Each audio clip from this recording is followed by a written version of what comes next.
Maravilha! Estamos aqui mais uma vez no Tempo e no Espaço para trazer um bate-papo nesse local que é um local muito propício para que esses movimentos de expansão da consciência aconteçam. O tal do Departamento do Nada, né, que nós estávamos conversando, não foi arquitetado por nós aqui nesse encontro, mas por alguém foi e assim é.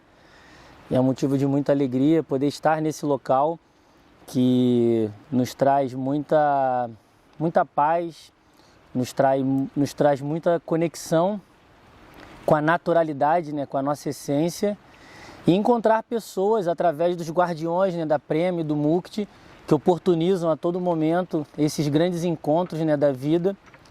E eu encontrei essa querida amiga aí de jornada também, e aí a gente está conversando já aqui há um tempão, né? Amiga antiga de 1 hora atrás. É verdade. E é assim, né? E aí a gente está conversando sobre N assuntos, né? São muitos pontos de contato, né? De ações, de fazeres, de ideias e mentalidades. E aí, como eu estava preparado e ando sempre preparado com o equipamento, falei, vamos gravar isso, né? Para que fique para a posteridade também, né? Para que outras pessoas possam ter acesso, para que outras pessoas possam também conhecer e receber esse tipo de informação. Então, primeiramente, né, é um bate-papo aqui informal, mas que de alguma forma vai surgir algo, vai emergir algo do campo com essa essência aqui do nosso avô Fogo presente, para que a gente possa trazer alguns aspectos aqui que de repente para você que está assistindo possa ser interessante. Vou deixar ela se apresentar, melhor ela se apresentar por ela mesma, né? E assim a gente vai conduzindo aqui um bate-papo bem interessante. Amiga, fica à vontade. Fala um pouquinho, se apresenta, um pouco do que você faz, fala da sua identidade, enfim, aqui você fica à vontade para exercer a sua essência e a gente tenta continuar, né? Porque o assunto surgiu e fluiu de forma muito natural. Não sei se vai ser assim de forma tão natural agora perante das câmeras, né? Mas a ideia também é essa, trazer naturalidade e a gente conversar um pouquinho sobre diversos aspectos. A gente estava falando muito sobre a questão do atendimento a pessoas com deficiência, da organização que ela está à frente, né, liderando aí de forma brilhante, né, com N aspectos, assim, dariam horas, né, para a gente ficar conversando, né, mas vamos tentar direcionar aqui de alguma forma, e eu falo a beça também, né, eu emendo aqui a quinta marcha e vou embora. Então, querida, se apresente, por favor, para o pessoal te conhecer e poder acompanhar também o seu trabalho, o que você faz. Fica à vontade. Obrigada. Eu sou Gisele Aguiar. E eu, durante muitos anos, eu acreditei que a minha identidade era só lenta, retardada, mongoloide e o upgrade deu mais ou menos com 20 e poucos anos para louca. Então eu acreditei nessa identidade durante muitos anos. E essa identidade, por incrível que pareça, ela só me atrapalhava quando eu passava do portão do meu trabalho para fora. Mas do portão para dentro, não. Olha só, tô passeando, certo? E eu vim com a blusa da Casa Vida. E lá na época eu também achava isso, que na sociedade eu tinha que ter a identidade da empresa que eu tinha, porque a minha persona, o meu jeito era correspondente e valorizado e bem-vindo só na empresa que eu trabalhava. E lá na Casa Vida não é diferente. Então tudo que eu sou hoje, que eu não sou mais louca, a identidade já deu um outro upgrade. Fez uma atualização no sistema, né? Não sei, daqui a alguns anos, para onde a gente vai, né? Se eu vou ter um outro upgrade, eu não sei. E eu quero muito que seja crescente essa coisa da autodescoberta, do autoconhecimento, de gostar de quem eu sou, de experimentar coisas. E aí eu dei um outro upgrade há 6 meses atrás, Kátia? 6 meses. 6 meses atrás, aproximadamente, eu recebi um laudo de uma avaliação neuropsicológica de 16 testes que eu nunca ouvi falar antes, tal, porque eu fiquei depressiva quando eu entrei no mestrado. E o ambiente do mestrado era muito competitivo. Quem lia mais, quem era mais inteligente, quem sabia mais, quem conversava... Produção nível hard, né? Quem conversava mais com a professora na hora da aula, quem tinha já lido o conteúdo que ela passou para poder... E aí eu buguei, desregulei total. E fiquei depressiva, chorava antes, durante e depois. uma vez por semana. Eu chorava antes, durante e depois. E ainda ficava sofrendo antecipadamente porque ia ter a próxima aula. E era muito ruim. E aí eu falei, eu já sei. Eu tô assim, mal, porque eu sou dislexa. Eu sou... não falei que eu sou louca, mas eu sou dislexa, eu tenho alguma coisa específica da leitura e por isso que eu tô assim. E aí fui buscar ajuda. Não, você não é dislexa, uma profissional lá. Ah, vai para psiquiatra. E aí eu fiz esse teste e deu, que eu sou autista. Nível moderado. Eu sei que hoje em dia não se usa mais os médicos não se preocupam mais com essa parte dos níveis, né? Nível de suporte, mas aí ela me explicou, é moderado porque você precisa de uma rede de apoio, você precisa de secretárias. Eu preciso das secretárias de uma forma não muito usual de uma empresa. Eu preciso das secretárias para a minha vida pessoal, né? Então, por isso que é um pouco mais. Sim. Suporte maior. Sim. E eu sou extremamente independente, até demais, na nível emocional. Então, eu tenho uma clareza muito grande da coisa de como eu processo as minhas emoções, de como eu faço para sair de uma crise, para me organizar. Então, isso tudo eu faço também, atendimentos de mediação física e emocional, eu criei isso, porque eu percebia que eu estava atrás da moita das técnicas, dos nomes, das nomenclaturas. Eu queria ser reconhecida por aquilo que já era conhecido. Então, eu aproveitava um diploma que eu tinha, um papel que eu tinha ganho e falava, não, eu sou isso aqui, porque eu estava em busca dessa identidade, né? A própria confusão, né, que a gente visualiza isso também a nível geral como sociedade, da pirâmide, né, do ser, né? Então, muitas pessoas se identificam, se apresenta, eu sou médico, sou advogado, né? Eu costumo dizer, se você fosse médico ou advogado, você já nascia assim, né? Isso é o seu fazer, né? E, em consequência, você vai ter o ter. Mas quem é a tua identidade, né? Nem o nosso nome é o que nós somos, né? Porque é só alguém que deu o nome pra gente, nosso pai e nossa mãe, né? Nós somos muito mais do que isso. Então, dentro de uma crise, de uma sociedade que não é mais considerada sociedade líquida e sim gasosa, onde as relações são extremamente superficiais, efêmeras e passageiras como uma fumaça, é muito complexo, porque as pessoas se prendem a esse papel que elas exercem por conta de um papel, né? Um papel em cima de papel, né?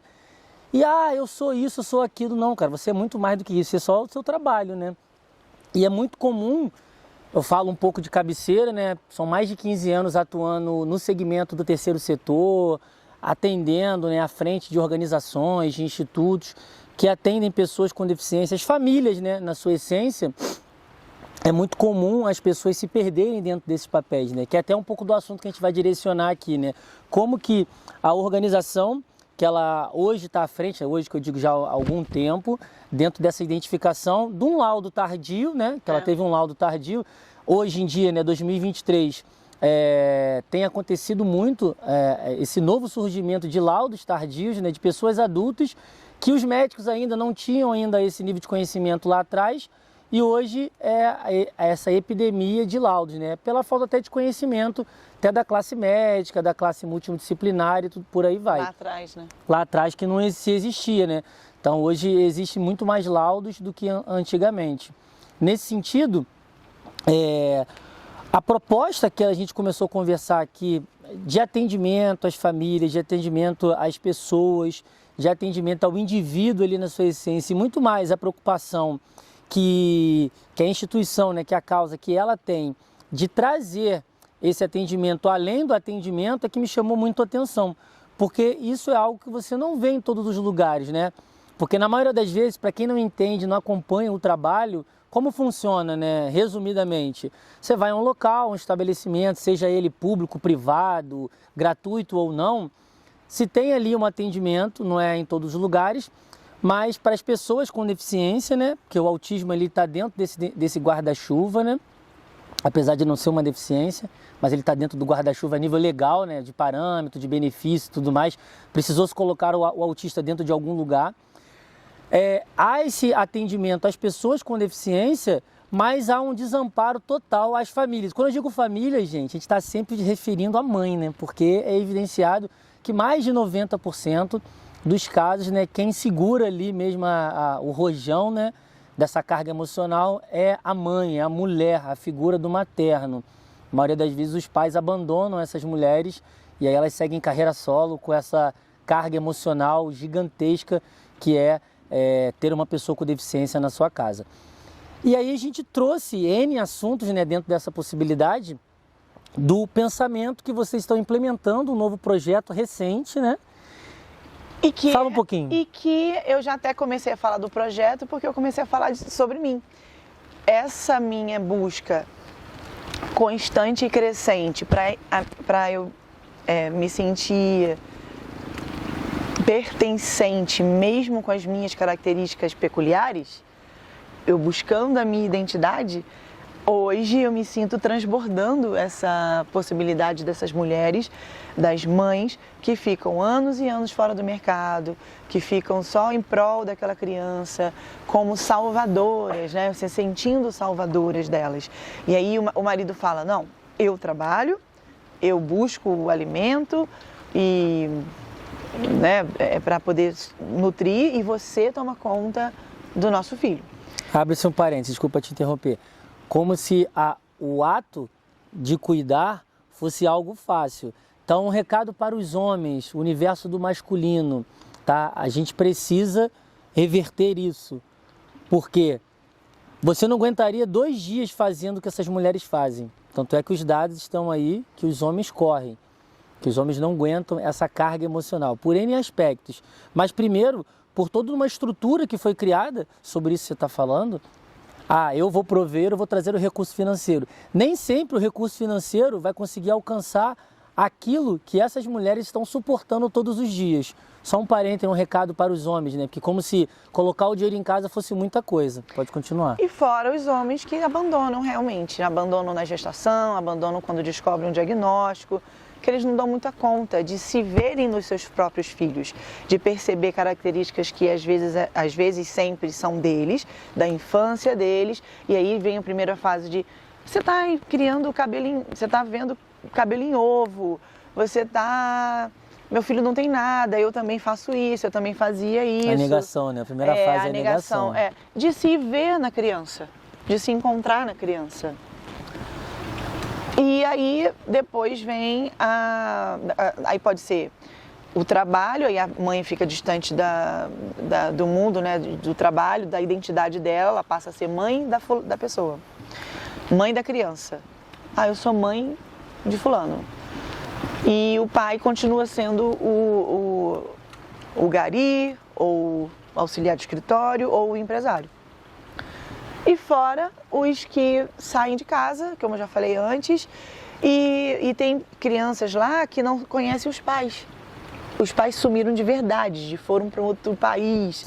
Somem de verdade. Não tem tanta coragem de aceitar o que está presente dos seus olhos e fogem com o mecanismo de fuga, né? Que eu vou ficar distante, eu não estou vendo, que os meus olhos não veem, eu não vou estar sentindo, né? E eu não estou aqui julgando esses pais, porque provavelmente, eu posso falar assim, certamente esses pais são autistas não tratados, não trabalhados emocionalmente, e aí quando eles percebem que o filho tem um defeito, eles desregulam e vão embora.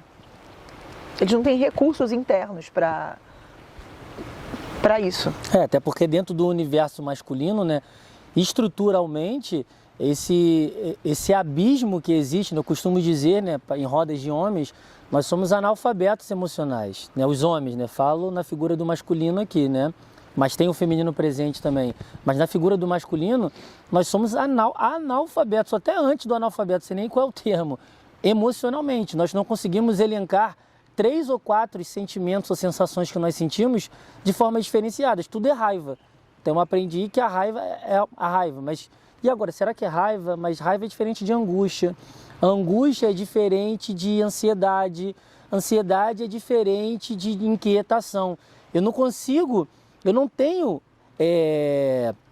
instrumentos para trazer essa nomenclatura e trazer uma clareza para eu ter essa tranquilidade emocional, por conta de uma estrutura social que foi criada em cima do patriarcado e por aí vai, que não permite esse acesso, se é negado esse acesso do masculino a esse universo gigantesco do feminino, que é o emocional, do sentir, que é realmente eu visitar as minhas emoções, eu ser um ser muito mais sensitivo àquilo que está acontecendo, eu me permitir ficar angustiado, eu me permitir sentir raiva, faz parte do processo, e não negar a esse contato, né? Então assusta muito aos homens quando eu tenho contato com esse nível de sentimento, que eu nem sei ainda o que bem ele é, o que ele representa para mim, e eu acabo criando um mecanismo de fuga, né?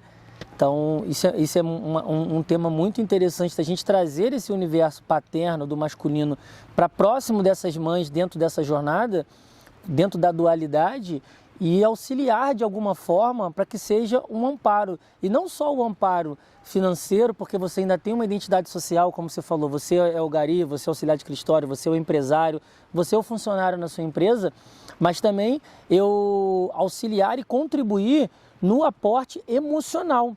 E para isso eu preciso estar perto, eu preciso conviver. Eu não posso só deixar, isso é minha esposa que resolve, né? Eu vejo muitos homens também falando a respeito dessa questão, minha esposa que resolve. Será que é ela mesmo que resolve? Ou você está criando um mecanismo de fuga para você não se envolver e ter que aprofundar e acessar as suas emoções? Que colocar como responsabilidade do outro é sobre isso, né? Isso é minha esposa que resolve, ela que manda na casa. Mas eu também estou negligenciando, eu estou fugindo dessas emoções para eu não precisar resolver. Sim. E aí vocês estão trazendo esse aspecto de dar identidade, porque cuidar, tratar, cuidar de quem cuida, tanto dos terapeutas em relação às crianças, quanto para as mães que cuidam das crianças. E algumas famílias, o modelo é sem pai, sem mãe e só a avó que cuida. Sim. Tem uma situação lá muito peculiar. O pai desregulou, matou a mãe e se suicidou na frente da filha. E ela é não verbal e ela viu tudo. E quem cuida hoje em dia é a avó, é a mãe da mãe. E o que nós fizemos? Continuamos fazendo o que a gente sempre fez com a filha, que ela desde pequenininha estava com a gente, a mãe trazia, o pai também trazia pra gente. Só que a gente hiperfocou na avó. A avó estava querendo desistir, a avó estava querendo entregar a neta para a família paterna. E quando a gente fez esse hiperfoco no emocional dessa avó, ela se ergueu, né, de maneira assim, muito rápida, e a menina, de uma forma absurda, e a gente continua fazendo as mesmas coisas com a criança. Então eu dou o mérito para a avó, sabe? Quando a avó se ergueu, quando a avó se colocou na vida, quando ela encontrou um lugar dela, a menina evoluiu de tal maneira que começou a verbalizar, começou a melhorar, a andar melhor, tudo melhor. A menina, ela expandiu. Sim. Ela floresceu com a melhora da avó. Da avó, né? Então, e a gente faz isso também com os cuidadores. É a vizinha que toma conta. Então, a gente vai lá e pega a vizinha para conversar. E a irmã mais velha. A gente vai lá e faz a mediação físico-emocional, que é a minha fuga dos papéis. Eu criei a mediação físico-emocional, já dei um curso para mais de 3.000 pessoas online e agora eu estou retornando para presencial e online novamente, que é o meu jeito de ver, é a minha visão, é como eu aprendi a olhar para mim, em primeiro lugar, e para o ser humano.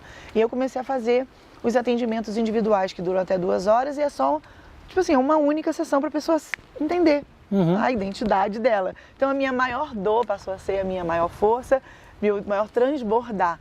Primeiro para mim e depois para o outro. Eu estava conversando com a sua esposa na cozinha, aí eu falei uma coisa para ela.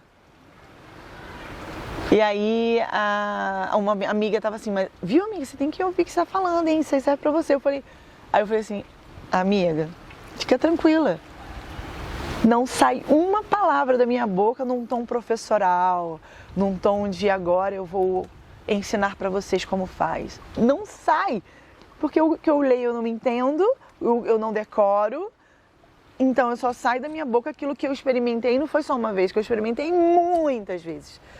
De ruim, de bom, de maravilhoso, de prazeroso, de péssimo, de depressivo. Então são resoluções desse meu jeito de me erguer, né? Dessa resiliência, que muitas vezes não foi resiliência, foi passividade. Então durante muitos anos eu achava que eu era resiliente. O meu nível de passividade é altíssimo. Pode fazer o que você quiser, porque a minha fuga é ser passiva. Sim. É igual um bichinho pequenininho na selva que vai ficar lá paralisado para o bicho-papão passar direto, né? Sim. E agora eu estou encontrando esse upgrade da minha identidade e transbordando para as mães. E que é o projeto que ele quer tanto que eu falo, que eu estava aqui fazendo contextualização, que é passando por mim para depois ser através de mim. E essas mães ficam lá na recepção da Casa Vida, esperando o filho na terapia e volta e a mãe vai embora. Aí o que a gente faz? Coloca uma poltrona chique para elas, reclinadas, para que elas se sintam, nossa, assim, sentindo rainhas, né? Quando eu boto assim, eu levanto assim, essa parte do pé, aí elas, ai, Gisele, não precisa assim, eu durmo. Aí eu... A hora de... Por que não dormir, né? Porque nunca dorme, né? Por que não cochilar? Por que não dormir?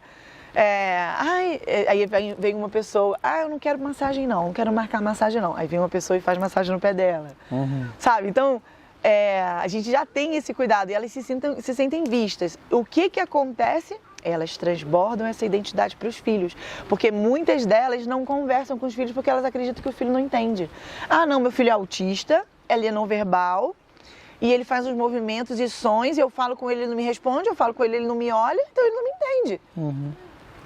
Então, ela sem identidade, criando uma criança sem identidade. E quando elas chegam lá na Casa Vida, a gente, no primeiro encontro, né, Kátia? Como que você tá? Meu filho, minha filha, não, mas você, como você tá? Indivíduo, né? O que você faz da sua vida? O que você gosta de fazer? Quem você é? Né? Por onde você passou? Qual foi o seu percurso? O que você passou até chegar aqui? Aí umas choram, outras se sentem um pouco invadidas porque querem tratar o filho, né? Mas são poucas, essas são poucas. Mas a maioria fica muito grata, muito, né? Ficam muito felizes. E aí o que acontece? Daqui a pouco elas querem transbordar.